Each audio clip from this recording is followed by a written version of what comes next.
What is good, YouTube? I'm a little late on this news, but let's talk about Elfrid Payton getting traded to the Phoenix Suns. The Orlando Magic have traded point guard Elfrid Payton to the Phoenix Suns for a 2018 second round pick. Payton, the number 10 pick in the 2014 draft, is averaging 13.6 assists and 4 rebounds per game. And the second round pick is going to Phoenix. Was originally acquired by the Magic in the Troy Daniels with Memphis trade. Payton scheduled to be a free agent next season. The Magic didn't want to lose him for nothing, and that's basically saying that he was going to be a restricted free agent. Like I said before, you don't want to keep the guy if you're not going to pay the guy. If you can get rid of his contract or trade him for a pick, you rather trade him for a first or second round pick because you're not going to re-sign him anyway, which means you draft a player and you get nothing for him but production. Elfrid Payton has shown that he can be a backup point guard at best. I think Phoenix is fine with that because they only gave up a second round pick, which usually is either a summer league player, a D league player, or very rare a franchise or all star. So they say, hey, realistically, we trade this second round pick.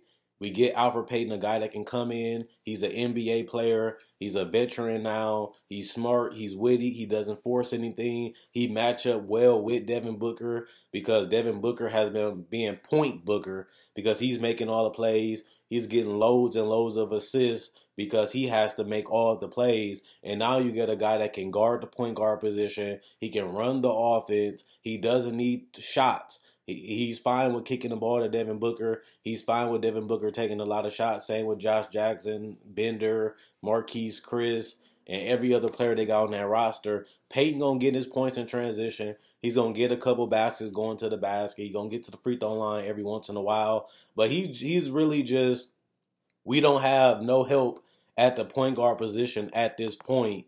Let's make this move so that way we can have something. So Devin Booker don't get a severe injury or Devin Booker don't get burnt out. Devin Booker has been playing fantastic since he has come back.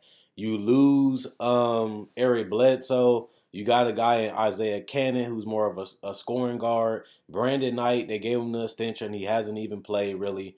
Then you get Tyler Eulis, who's dealing with back pain, and he doesn't have the size, and it's a mismatch defensively playing him. And you get a guy that's 6'3", can guard and play the position. He can get you assists. He's a smart, witty guy, high basketball IQ. Is he a franchise point guard? No, but neither is Tyler Eulis at this point.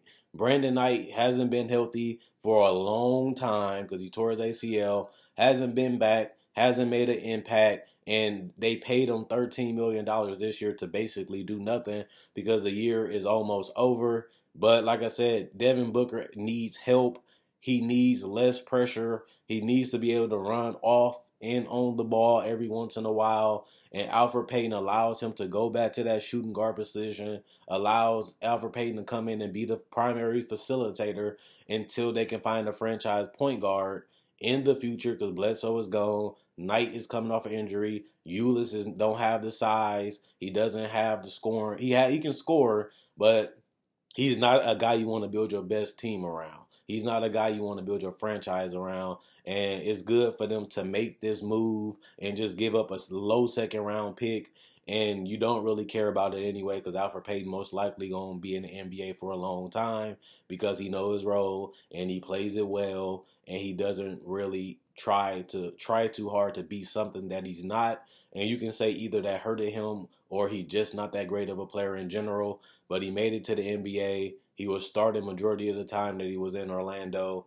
And, Orlando looking like, hey, the guy is not a franchise point guard. He's not as good as we thought. He hasn't shown superstar potential. He hasn't really developed the way we wanted him to develop over these courses of the years. We know that we're not going in a direction with Elfrid Payton. Like I said, Orlando has really been terrible since the Dwight Howard trade. They haven't been drafting well. You can say they drafted Oladipo, but they drafted him and they didn't utilize him the way that he's getting utilized in Indiana, which is attack, keep the defense on his heels, make sure that the defense is off balance. He has improved his shooting, and Nate McMillan needs a lot of credit for the way that Victor Oladipo is playing and how he has pushed the tempo and allowed him to play his game and be in attack mode every possession. And then you got to look at Tobias Harris. He's having his best season this year with Detroit, even though he got traded to the Clippers. He has improved significantly since leaving um, Phoenix, even not Phoenix. He since he left Orlando, and on top of that, um, he was a good pickup for the Detroit Pistons because they ended up making the playoffs with Tobias Harris as a starter, something that Orlando has never did. They haven't even came close to the playoffs, and they are in the Eastern Conference too. And Tobias Harris helped them get Blake Griffin, so they benefited more out of that trade right now than Orlando. And then you trade for Ibaka, then you get rid of Ibaka, you overpay Bismack Biyombo. He was a solid center at best, backup at best, and now you got a guy that can't score, can't shoot, barely can play defense consistently, not a great rebounder, and you just paid him all that goddamn money. You also have the problem with Mario Hazonia, a guy that you draft high in a draft too, hasn't really shown superstar potential yet, and you got to pay him next year. And now you're looking like I might not want to keep Mario Hazonia. You paid Fournier, you paid Nikola Vucevic, but you haven't even been close to making the playoffs since you made all these payments. They even extended Tobias Harris and traded him right after that. So I don't really know what direction Orlando is going. I don't really know what they're trying to do, what they're trying to accomplish. They're not playing that well. They haven't even made it close to the playoffs. They've been getting all these top 5, top 10 draft picks, and all they did was trade them and trade them and trade them and trade them and basically get nothing because they don't have one superstar on the roster, and that includes Fournier and Vucevic, who are solid role players at best on a great team or a playoff team. They're not even going to be the one or number 2 option on a playoff team, and they haven't been since they've been in Orlando. Orlando been getting all these hits and tries at franchise players, and they missed all of them so far. And it's kind of sad because we thought that it would be a quick rebuild when they got Vucevic, and then you start to see them make all these trades, and then you look at it 3-4 years later, and they have really nothing to show for it but a bunch of draft picks that they traded for first and second round picks, or they just made a terrible trade in general. So let me know what you guys think about the Orlando Magic. They've been a disappointment as an organization. The coaching staff, the trainers, they're not developing talent because a lot of these players are going to different coaches. They're going to different organizations and having better seasons than when they went in Orlando. You got to think about it. Orlando is one of the worst teams. You can get as many shots. You can do as much as you want because they need offense. They need a score. They need a superstar player. And for them to go draft after draft after draft and not be able to nail any great players in that long span of all these years, Dwight Howard been gone for almost 10 years now, and they haven't even sniffed the playoffs. And then you got a guy like Hazonia that looks like he's on his way out. Then you got a guy, Jonathan Isaac. He's supposed to be the future, but he doesn't really look that good either. But we don't really know into the future. Aaron Gordon is a guy that if you want to keep him, you're going to have to pay him, and they haven't been able to reach a negotiation with him either, which means either they're going to have to overpay him or somebody they'll have to match an offer sheet, which means they might have to overpay him anyway. Worst case scenario, they trade him, but what are you going to trade him for? A first or a second round pick that you haven't even been able to develop or get anything smart out of it, or even a great player or a franchise player after all these years out of the first round picks.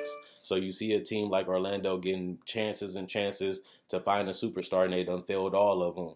And now it just don't look good in Orlando. Let me know what you guys think about the Elfrid Payton trade. Let me know if you guys think he a bust. Is he a role player? Is he a backup? Can he still be a franchise player? Is going to Phoenix going to help his career out? Or do you think it's just over and he's done? Check out my website, analysisplayground.com. Link will be in the description in the comment section below. Also, check out my Facebook page, analysisplayground.com. Link will be in the description in the comment section below. Quinn Wade Basketball Analysis, I'm gone. And let me know what you guys think about this trade.